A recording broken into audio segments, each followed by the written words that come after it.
For 20 years, I was the model elder. Windowless rooms, invasive questions, enforced silence, until the truth knocked on my door, inside my own home. The rule that protected the wolf and shattered my family is about to be exposed. What I uncovered that night changes everything, forever.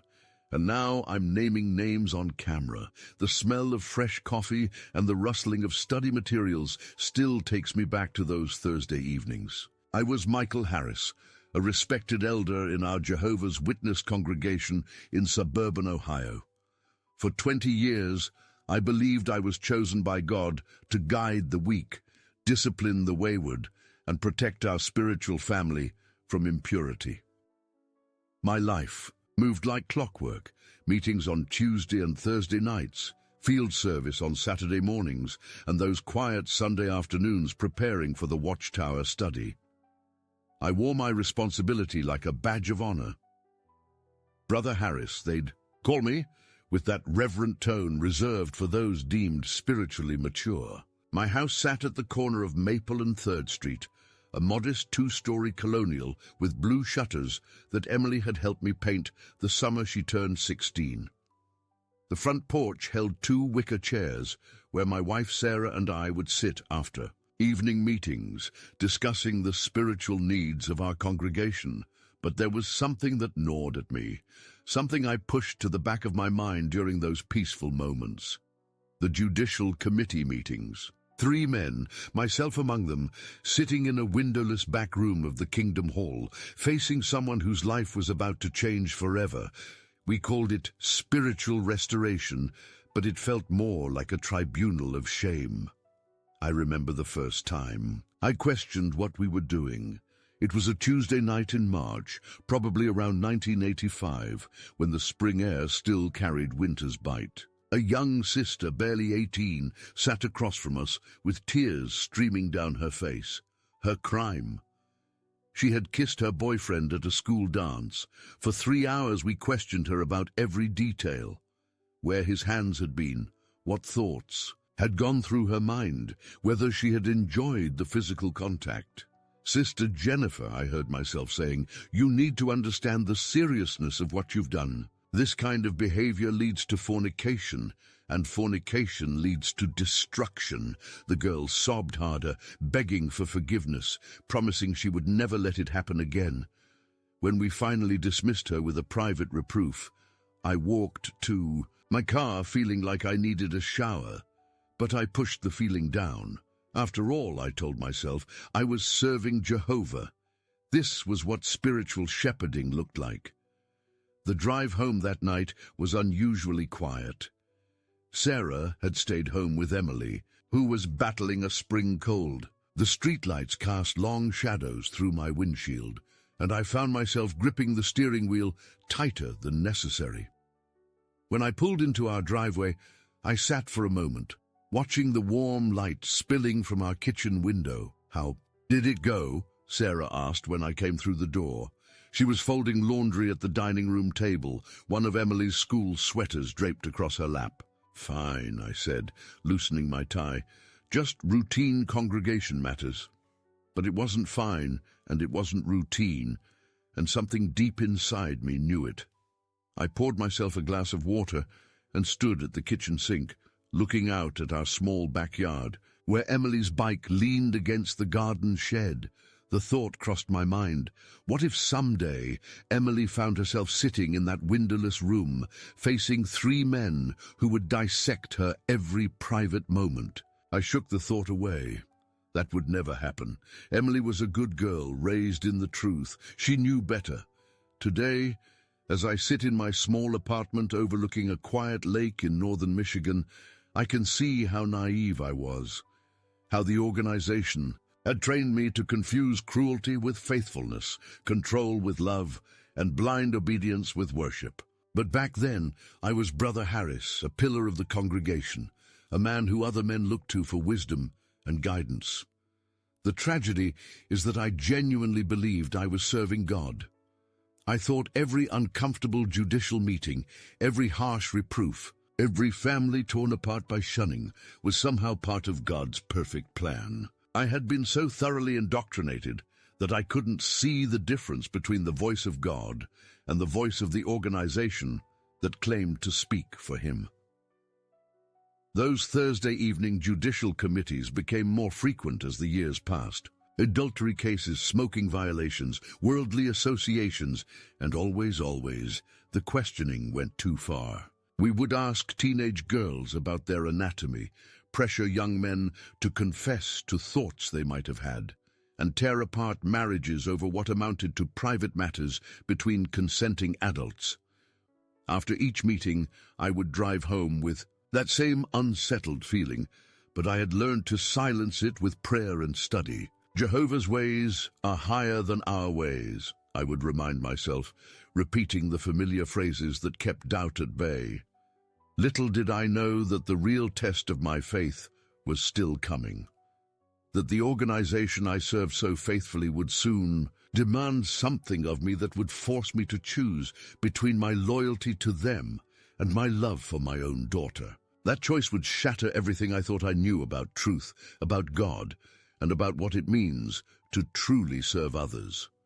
If someone had told me then that I would one day be sitting in front of a camera, telling the world about the horrors hidden behind the smiling faces and neat suits of Jehovah's Witnesses, I would have called them an apostate. If they had said that I would lose my family, my friends, and my entire way of life for speaking the truth, I would have pitied their lack of faith.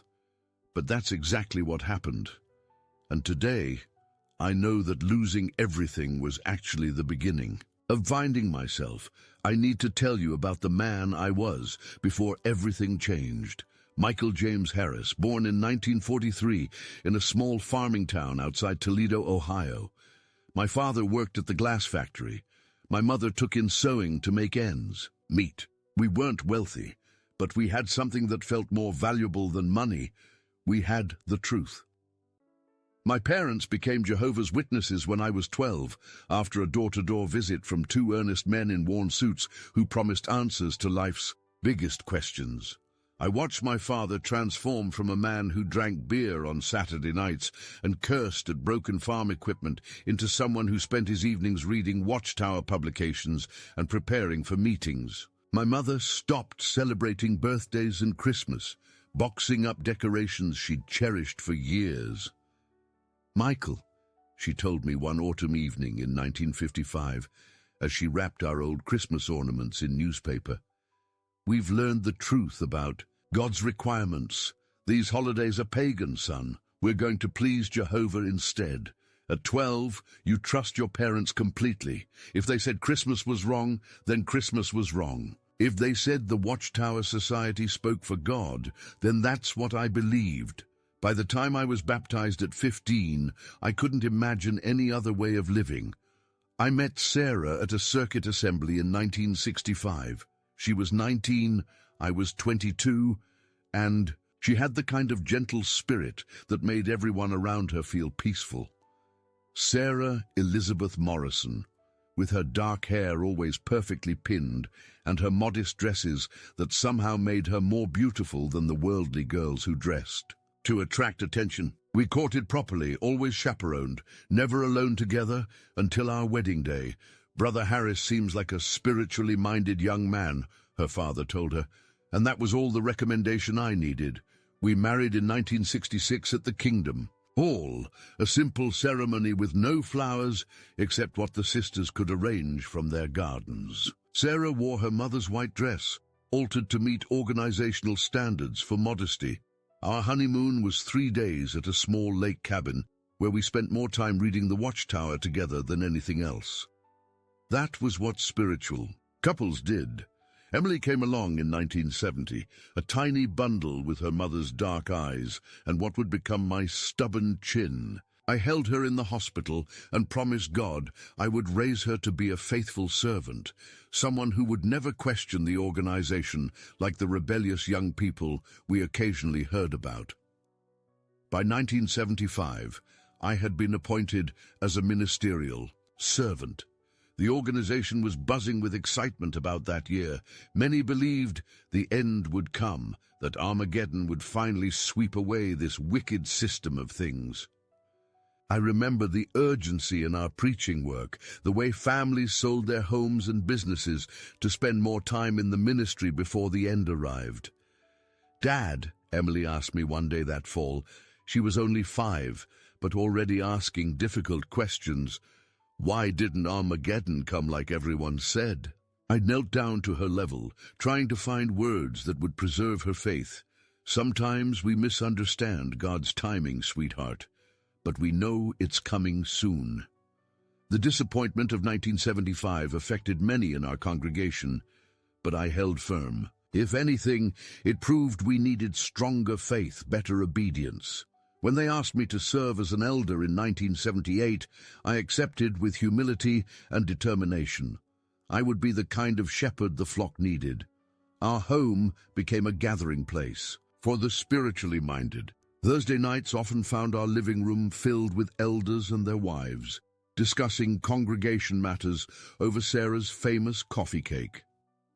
Emily would peek around the corner sometimes, listening to our serious conversations about disfellowshipping and reproof, learning early that being a witness meant constant judgment for being thorough in judicial matters. When other elders struggled with difficult cases, they would call me. "Brother Harris has a way of getting to the truth," they would say. What they meant was that I knew how to ask the right questions, how to pressure people into confessing things they might prefer to keep private.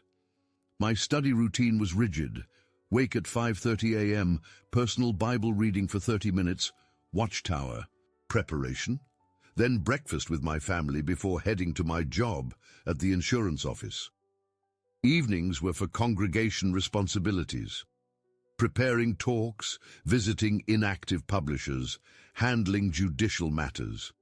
Saturdays meant field service from 9 a.m. to noon, and Sundays were devoted to meetings and family study.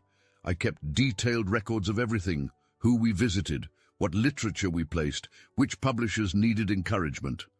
My briefcase was always organized, my meeting notes meticulous.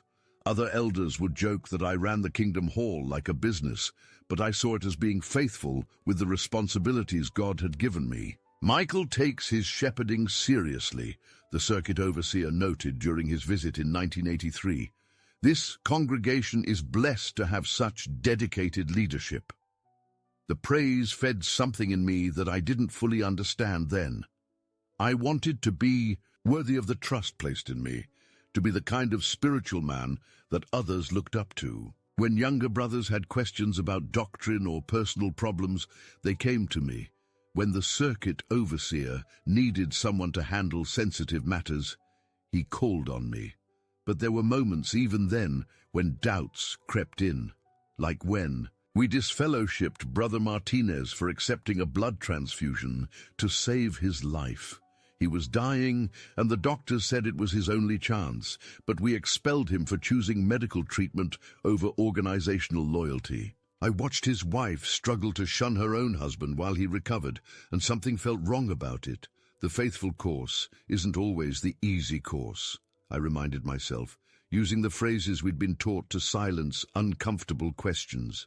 Emily grew into a thoughtful teenager, asking questions that sometimes made me nervous. She wanted to understand why we couldn't have friends outside the organization, why she couldn't participate in school activities, why everything fun seemed to be forbidden. I answered with patience, using scripture and watchtower publications to explain God's requirements. "Trust in Jehovah with all your heart," I would tell her, "and lean not on your own understanding." By the time she was 16, Emily had developed a quiet defiance that worried me. She would nod during our family studies, but rarely participated. At meetings, she sat politely, but seemed distant. I began to worry that we were losing her to the world's influence. "Maybe we should limit her association with that girl from school," I suggested to Sarah one evening. "The one who isn't in the truth." Sarah looked troubled. "Michael, they just study together. Emily needs help with mathematics."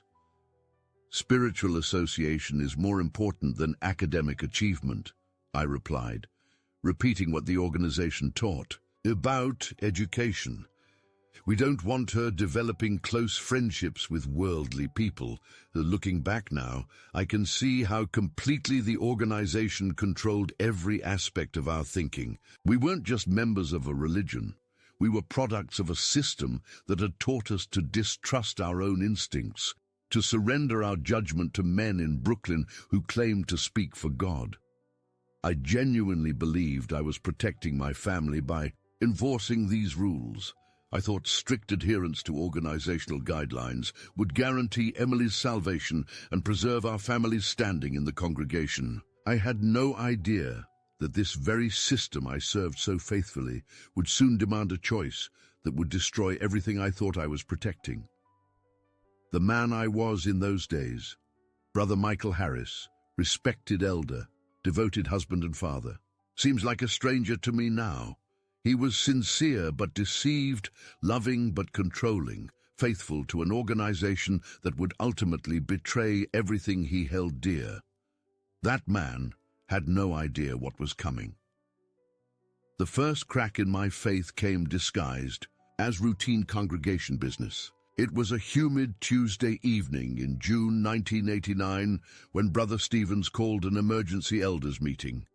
I arrived at the Kingdom Hall to find 3 other elders already assembled in the small back office, their faces grave with the weight of serious spiritual matters. "Brothers," Stevens began, adjusting his thick glasses, "we have a delicate situation that requires careful handling." Sister Patricia Williams, a single mother in her 30s, had reported that her 12-year-old daughter Jessica had been inappropriately touched by Brother Thomas, one of our ministerial servants. Brother Thomas was a respected man in his 50s, married with grown children, known for his zealous field service and generous contributions. "The child is obviously confused, Brother," Stevens continued. "Brother Thomas has served faithfully for 15 years. We know his character." I shifted uncomfortably in my metal folding chair. "What exactly did the child report?" Brother Martinez, our secretary, consulted his notes. "She claims Brother Thomas touched her inappropriately during the circuit assembly last month. Says it happened when he offered to show her the new publication display. Children sometimes misinterpret innocent contact," Brother Stevens said firmly. Brother Thomas explained that he simply put his arm around her shoulder while showing her the literature. "The girl has an active imagination." Something cold settled in my stomach. "Have we spoken with the mother about getting professional help for the child?" "Brother Harris," Stevens's voice carried a warning tone, "we handle these matters internally. Taking this outside the organization would bring reproach on Jehovah's name. Besides, we don't have 2 witnesses to any wrongdoing." The 2-witness rule. I knew it well.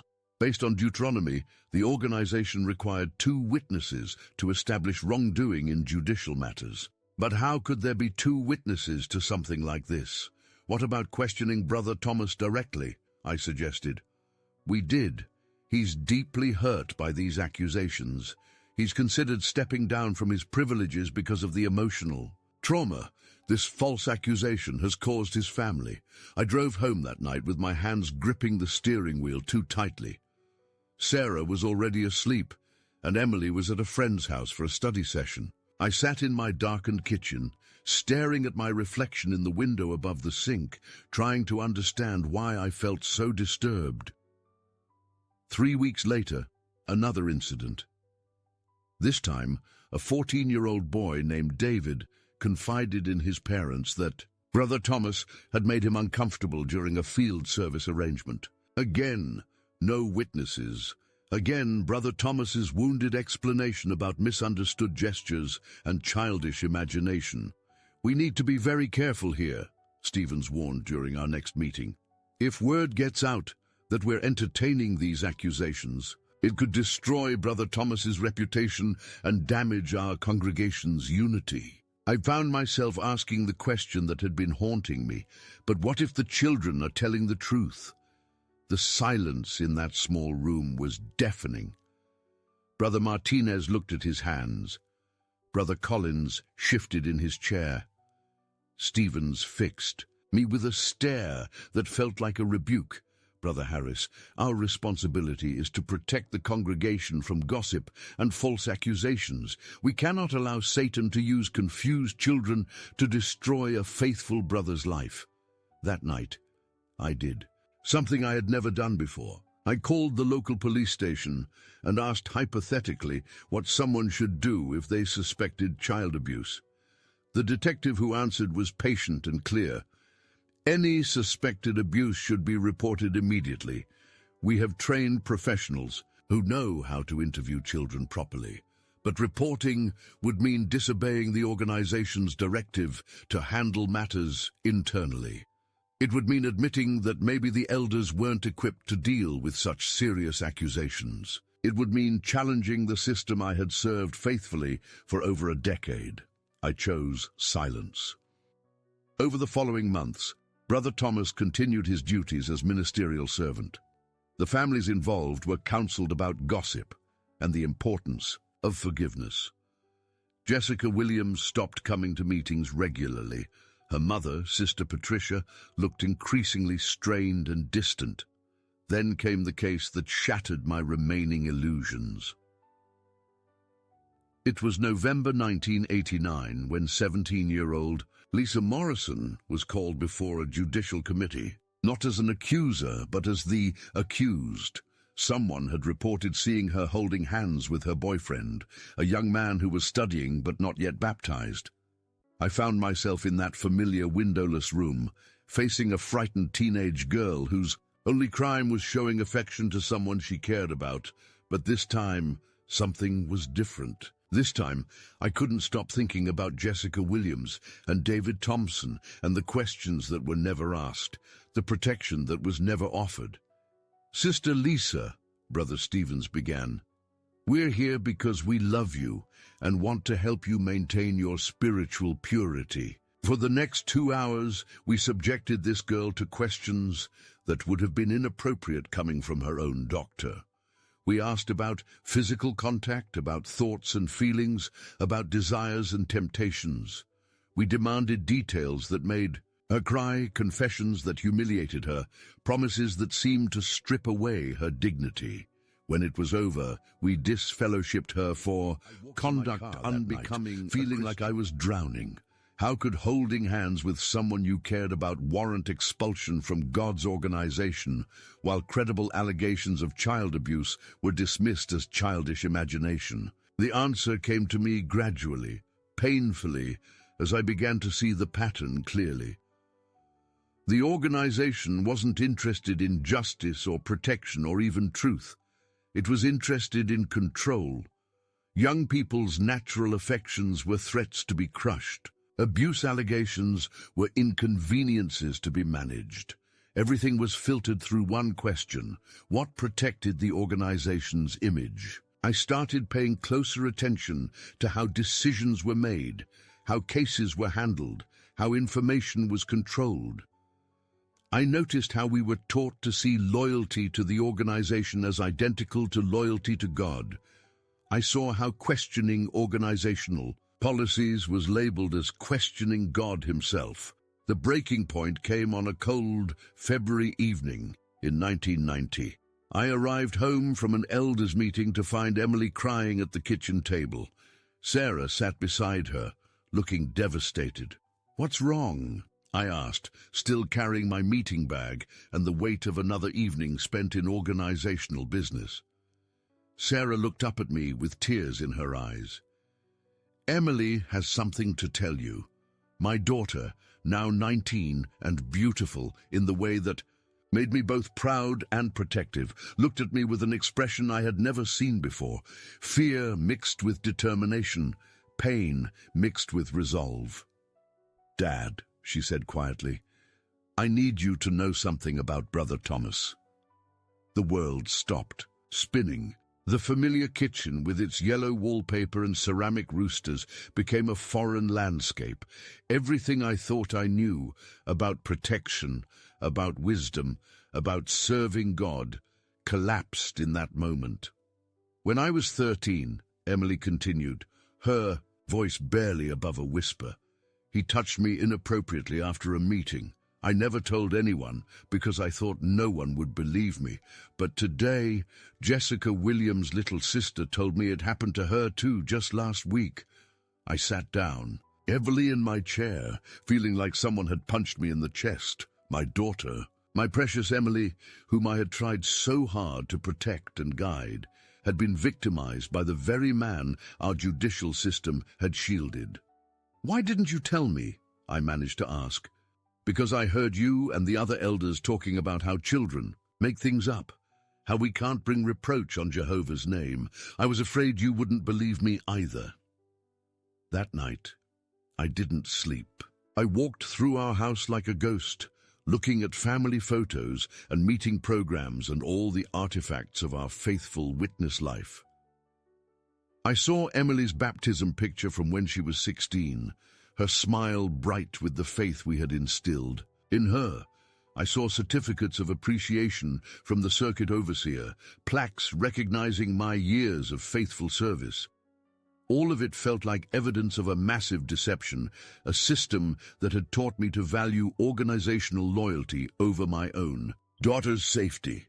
The next morning, I called Brother Stevens and requested an immediate meeting. When we gathered in that same back office where so many crucial decisions had been made, I laid out everything Emily had told me, along with the new allegation from Jessica's sister.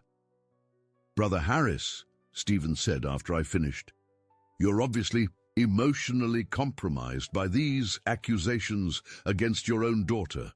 Perhaps you should step aside from this matter." "No," I said, surprised by the firmness in my own voice. "We're going to do this right this time. We're going to contact the authorities, and we're going to protect these children." The look Stevens gave me was cold and calculating. "Brother Harris, if you pursue this course of action, you'll be working against the organization's established procedures. That would be a very serious matter." I understood the threat. Questioning organizational policy was the first step toward apostasy charges. Speaking to authorities without organizational approval was grounds for disfellowshipping. Everything. I'd worked for, everything I had built my identity around was being held hostage to my compliance. But I looked at these men I had served with for years, and for the first time, I saw them clearly. They weren't spiritual shepherds protecting God's flock. They were middle managers protecting a corporate image. They weren't concerned with justice or truth or protection of the innocent. They were concerned with maintaining control and avoiding liability. That evening, I sat Emily down for the most important conversation of our lives. "Emily," I said, "I want you to know that I believe you completely. What happened to you was wrong, and Brother Thomas should face consequences for his actions. But if we pursue this, it's going to change everything for our family." She looked at me with those dark eyes that had trusted me since she was born. "What do you mean?" "The organization won't support us. They'll likely disfellowship me for going against their policies. We'll lose our friends, our community, everything we've known." Emily was quiet for a long moment. Then she said something that broke my heart and changed my life forever.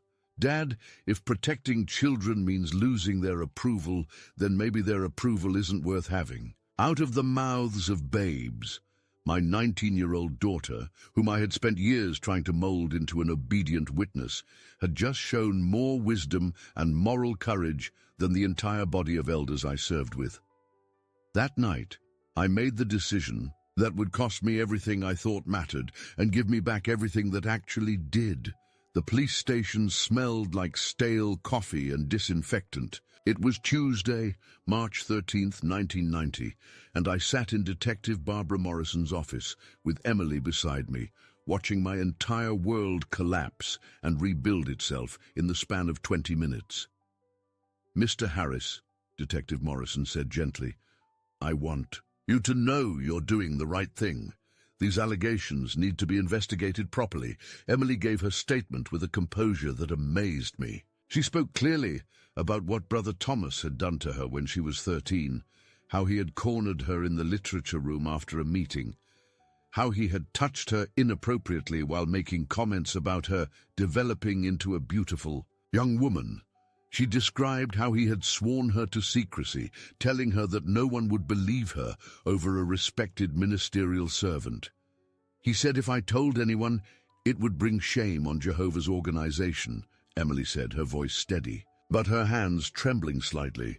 He said good Christian girls don't make accusations against spiritual men. Detective Morrison took careful notes, asking follow-up questions with the kind of professional sensitivity that we elders had never been trained for. When Emily mentioned the other victims, the detective's expression grew more serious. "We'll need to speak with Jessica Williams and her sister," she said. "Cases like this often involve multiple victims." As we drove home from the police station, Emily turned to me with tears in her eyes. "Dad, are we going to be okay?" I reached over and squeezed her hand. "We're going to be fine, sweetheart. Better than fine. We're going to be free." But I knew what was coming. Within hours of our visit to the police station, my phone began ringing. Brother Stevens had somehow learned about our actions, probably through the witness family member who worked as a dispatcher at the police department. "Brother Harris," Stevens' voice was ice-cold, "I understand you've taken matters into your own hands regarding the Thomas situation." "I've done what any responsible father should do," I replied. "You've violated clear organizational directives. This requires immediate attention from the Judicial Committee." The irony wasn't lost on me. After years of sitting in judgment of others, I was about to face the same windowless room, the same uncomfortable chairs, the same atmosphere of spiritual intimidation. The Judicial Committee meeting was scheduled for Thursday evening. Sarah had grown increasingly distant since learning about my decision to contact the police. She spent most of Tuesday and Wednesday at her sister's house, avoiding the difficult conversations that needed to happen. "Michael," she said when she finally came home Wednesday night, "the other sisters are saying you've lost your mind. They're saying Satan has gotten to you through pride and rebellion." I looked at my wife of nearly 25 years, this woman who had stood beside me through everything, and I saw the fear in her eyes. Not fear of losing me, but fear of losing the organization that had defined our entire adult lives. "Sarah," I said gently, "our daughter was sexually abused by a man we were protecting. How is seeking justice for that satanic?" "The organization has procedures for handling these things," she replied, but her voice lacked conviction. "Their procedures protected the abuser and silenced the victims," I said. "That's not God's way, Sarah. That's man's way." Thursday evening came like a storm I could see approaching but couldn't avoid. I walked into that familiar Kingdom Hall for what I somehow knew would be the last time as a member. The three men waiting for me in the back room were brothers Stevens, Martinez and Collins, men I had worked alongside for over a decade, men whose children my daughter had played with, men who had eaten dinner at my table. "Brother Harris," Stevens began formally, "you're here tonight because your recent actions have called your loyalty to Jehovah's organization into question. For 2 hours, they questioned my motives, my faith, my understanding of proper theocratic order. They accused me of pridefully taking matters into my own hands instead of trusting in Jehovah's appointed representatives, using my paternal emotions to lead me into apostasy. Do you believe that Jehovah's organization is the faithful and discreet slave class?" Martinez asked, reading from a prepared list of questions. "I believe God uses faithful people to do his work," I answered carefully, "but I don't believe any human organization is beyond questioning when it comes to protecting children." "That sounds like apostate thinking," Collins observed. "When they asked if I would publicly apologize for going to the authorities and promise never to repeat such actions, I thought about Emily's courage in the police station. I thought about Jessica Williams and her little sister. I thought about all the other children who might be suffering in silence while we protected their abusers. "Brothers," I said, looking each of them in the eye, I cannot apologize for protecting children. I cannot promise to remain silent about abuse. If that makes me an apostate in your eyes, then so be it." The silence that followed was profound.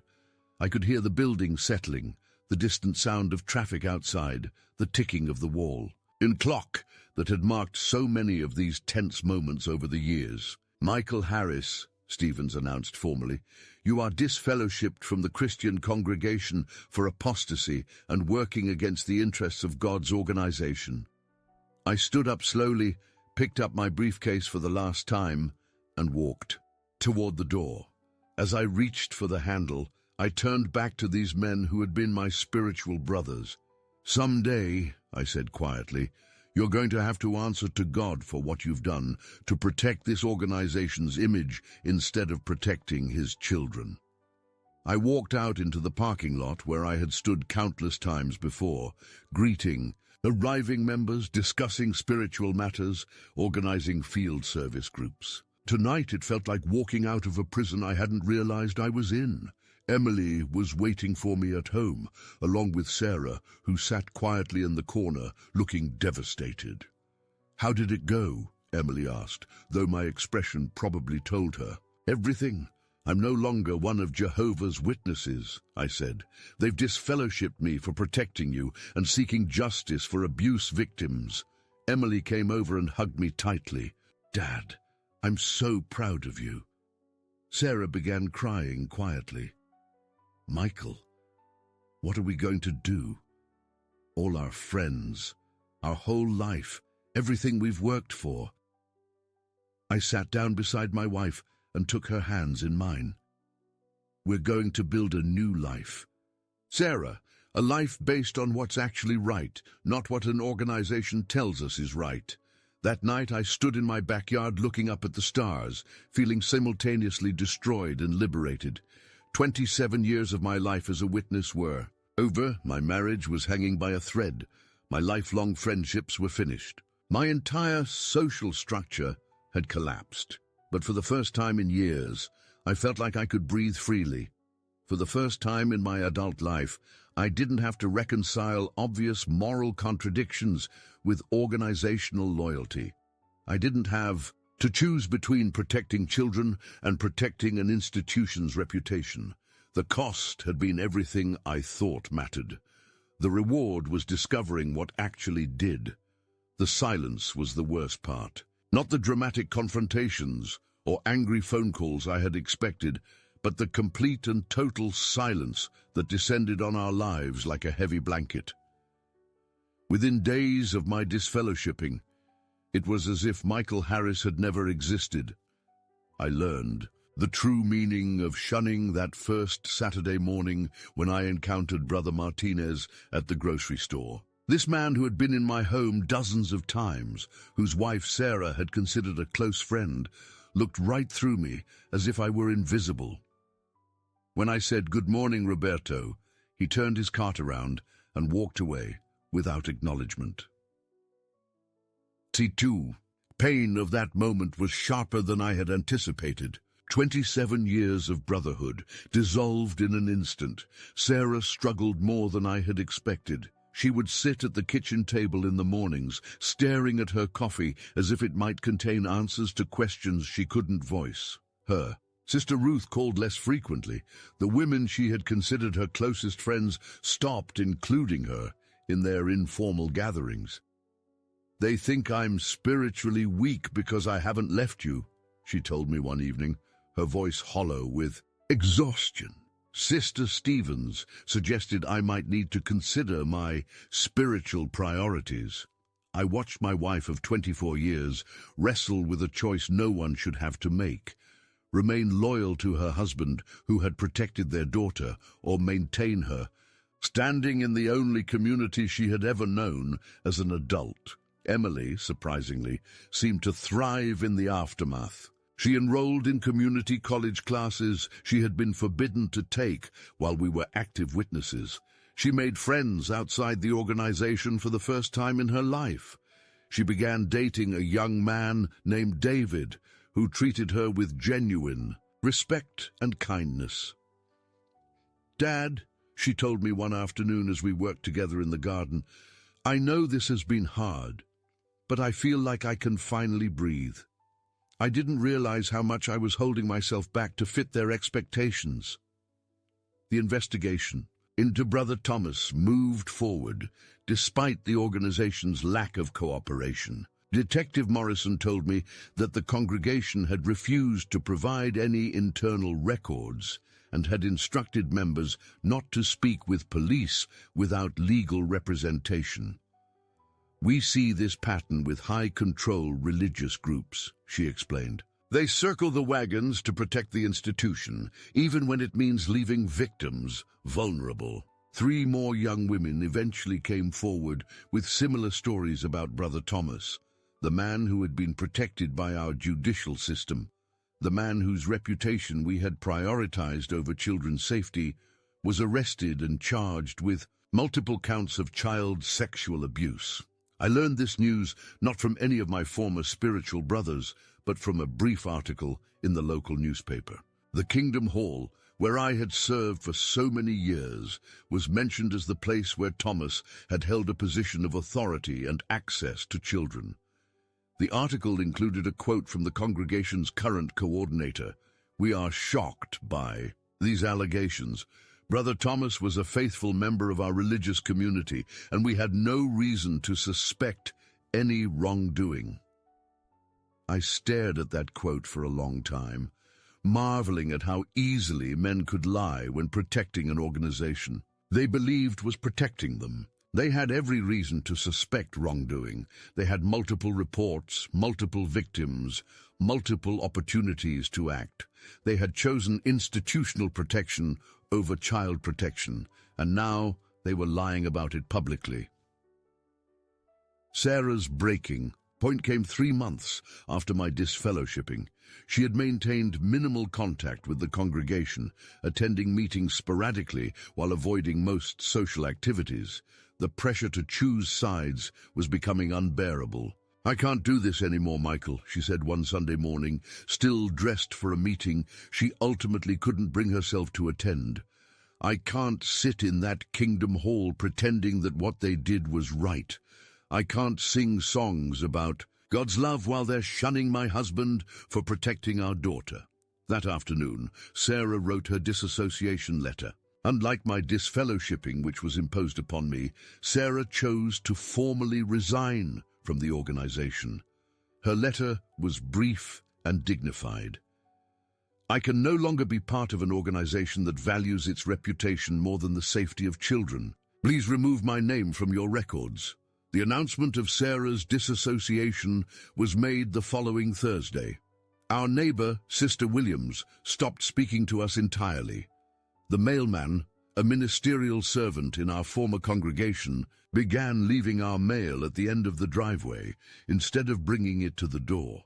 But something unexpected began happening as well. I started receiving phone calls from people I barely knew, former witnesses who had left years earlier, relatives of current members who disagreed with the organization's policies, even some active witnesses who called anonymously to express support. "Brother Harris," one anonymous caller said, "there are more of us than you know who are troubled by how these situations are handled. Your courage has given some of us hope."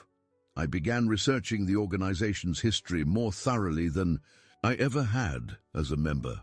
Without the filter of official publications, I discovered a pattern of failed prophecies, doctrinal reversals, and institutional cover-ups that stretched back decades. I learned about other cases of child abuse that had been mishandled, about families destroyed by the organization's extreme shunning policies, about the enormous financial assets controlled by the leadership, while individual congregations struggled. Most disturbing was discovering how common our experience had been. Online forums and support groups revealed thousands of similar stories. Faithful members who had been expelled for questioning policies, protecting children, or simply thinking independently. I started attending a support group for former Jehovah's Witnesses that met monthly in a church basement about an hour from our home.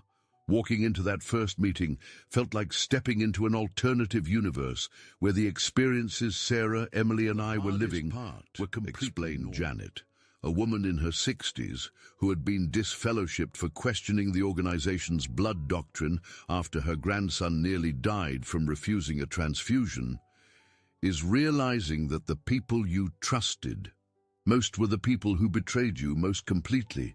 These monthly meetings became a lifeline for our family.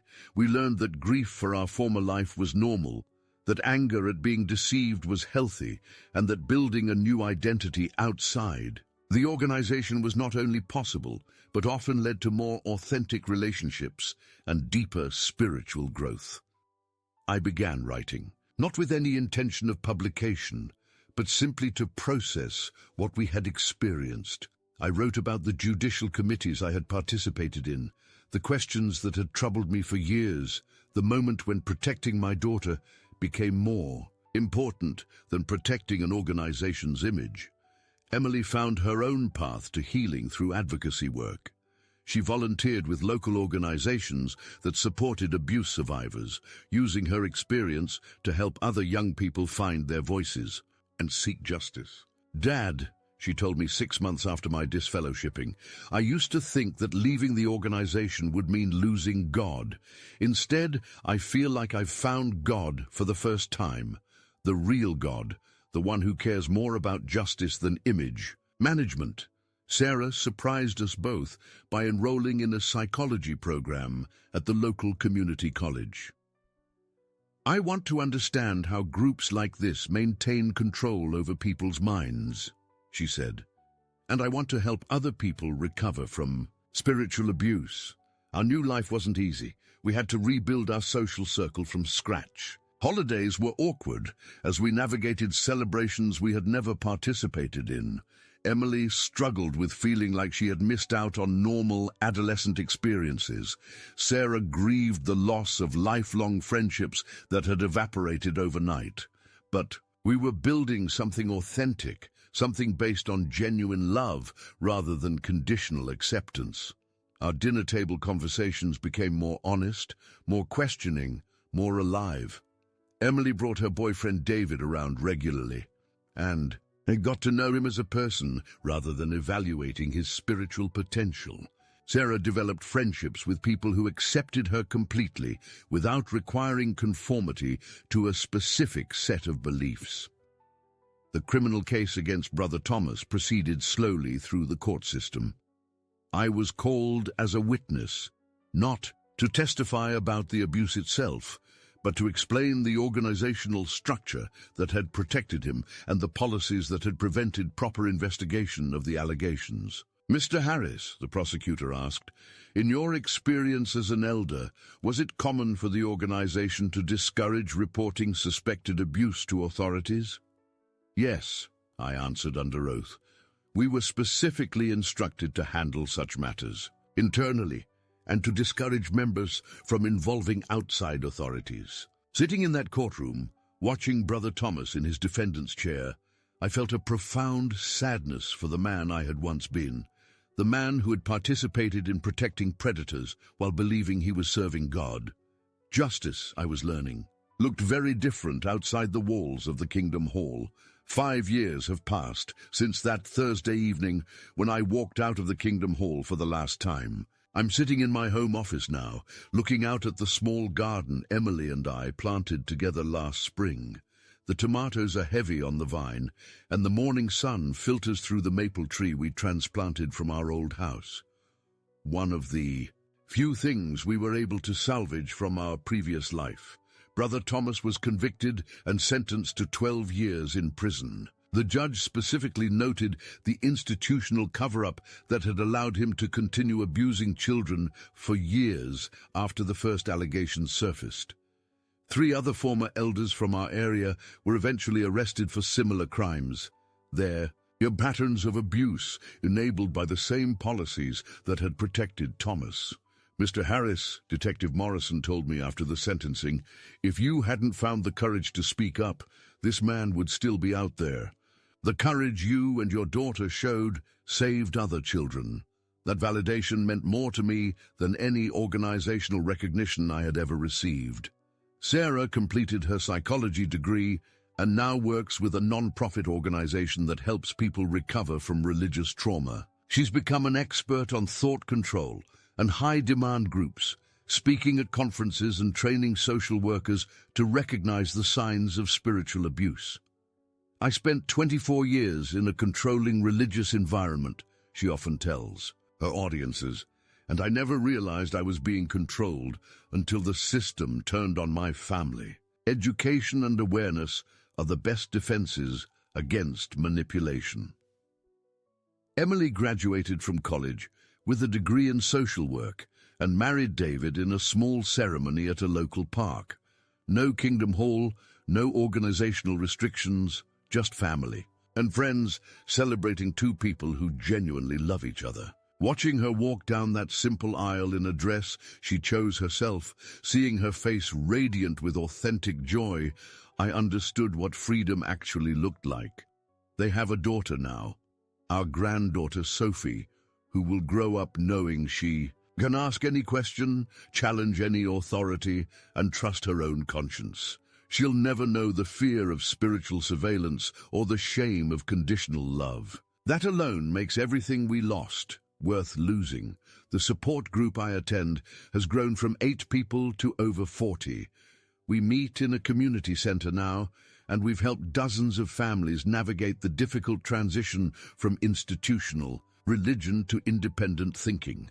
Some find new spiritual paths, others embrace secular worldviews, but all discover that authentic relationships are possible outside the walls of controlling organizations. I've been writing regularly now, documenting not just my own experience, but the stories of others who have found the courage to speak truth about institutional abuse. My blog reaches thousands of people around the world, many of them current Jehovah's Witnesses who are beginning to ask the questions I once suppressed. The messages I receive are heartbreaking and hopeful in equal measure.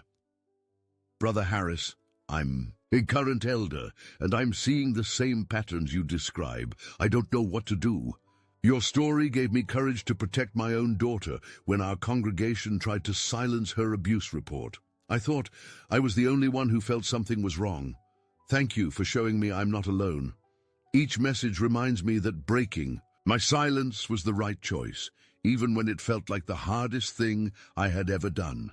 My relationship with God has evolved in ways I never expected. Without the filter of organizational doctrine, I've discovered a faith that feels more personal, more genuine, more rooted in love than fear.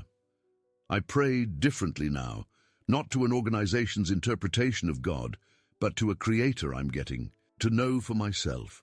I read the Bible without the lens of Watchtower publications, finding comfort and challenge in its pages that I had never noticed before. Dad, Emily said to me recently as we watched Sophie play in her sandbox, do you ever regret leaving? I considered the question carefully. Do I regret losing the comfortable certainty of believing I had exclusive access to divine truth? Sometimes. Do I regret losing lifelong friendships that evaporated the moment I chose conscience over compliance? Always. Do I regret the pain Sarah experienced as she rebuilt her entire social world every day? But do I regret protecting my daughter and other children from abuse? Never. Do I regret discovering that authentic love doesn't require organizational mediation? Not for a moment. Do I regret learning to think for myself, to question authority, to trust my own moral compass? Absolutely not. No, sweetheart, I told Emily. I regret how long it took me to find the courage to leave. The Kingdom Hall, where I served for so many years, has a new body of elders now. I drive past it sometimes when I'm in that part of town, and I feel a complex mixture of sadness and relief. Sadness for the sincere people inside who believe they're serving God, while serving an organization that prioritizes its own interests above their well-being. Relief that my family is no longer subject to that system of control and manipulation. The Watchtower Society continues to resist transparency and accountability in abuse cases. Despite losing numerous court battles and paying millions in settlement money, they maintain policies that protect predators and silence victims. But the voices of survivors are growing louder, harder to ignore, more difficult to dismiss as the complaints of bitter apostates. Change is coming slowly but inevitably, not because the organization's leadership has found conscience, but because legal pressure and public exposure are making the old patterns of cover-up too expensive to maintain. Last month, I received a letter that moved me to tears. It was from Jessica Williams, the little girl whose abuse report I had initially failed to support when I was still an elder. She's a young woman now, married with children of her own, and she wrote to thank me for eventually finding the courage to seek justice. Mr. Harris, her letter said, I know it took time for you to see clearly, but when you finally acted, it made all the difference. Because of your courage, my abuser was stopped. Because of your voice, other children were protected. I wanted you to know that your decision to speak up changed my life for the better. I keep that letter in my desk drawer, and I read it whenever I doubt whether the cost of leaving was worth painting our small garden in golden light. Sarah is inside preparing dinner, humming a song she learned at her work training, not a kingdom melody, but something that makes her genuinely happy. Emily and David will arrive soon with Sophie, and will share a meal without having to discuss organizational business or spiritual report cards or any of the institutional concerns that once dominated our family conversations. We'll talk about Sophie's latest words, about Emily's challenging cases at work, about Sarah's upcoming conference presentation. We'll laugh about things that would have been considered light-mindedness in our former life. We'll express opinions without first checking whether they align with official doctrine. Tonight, like every night for the past 5 years, I'll go to sleep knowing that my conscience is clear. I'm no longer Brother Harris, respected elder and organizational representative. I'm simply Michael, father, grandfather, husband, and human being, trying to live with integrity and love. And for the first time in my adult life, that feels like enough. This is a real story shared by one of our subscribers. Thank you so much for trusting us with your experience.